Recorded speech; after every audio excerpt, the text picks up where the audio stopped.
Бид эх орондоо маш олон баярыг тэмдэглэдэг. Эдгээр баярын нэг болох үндсэн хуулийн өдөр нь 2024 оны хувьд бол илүү онцгой баяр болж байгаа. Тэгвэл яагаад энэ өдөр бас энэ хууль чухал болохыг мэдцгээе. 2024 оны хувьд онцлог зүйл бол Монгол улсын анхны үндсэн хууль батлагдсны 100 жилийн ой болж байгаа. Үндсэн хууль бол Монгол улсын 3.5 сая иргэдийн эв найртай хамтдаа эрх үүргээ биелүүлэн амьдрах алтан гац од юм.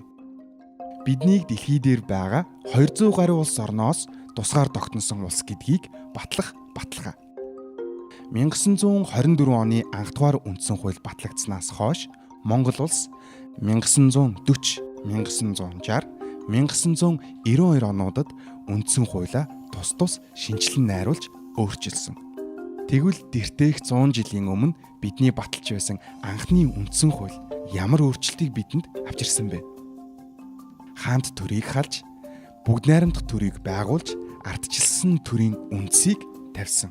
Ингэснээр ард түмэн төрийн эрхийг барихулж, төрийн үйл ажиллагаанд оролцож, улс төрийн эрх эдлэх эрхтэй болсноор төрөөс шашныг салгаж, хүйсийн ялгааг арилгаж, дарангуйлал, нийгмийн ялгааг устгаж, хүний эрх чөлөөг хүлээн зөвшөөрсөн юм. Харин 1992 оны үндсэн хууль бол жинхэнэ ардчилсан төрийг тогтоож, хүний эрх чөлөөг дээдэлж, хэрэгжих баталгааг хангасан хууль болсон юм.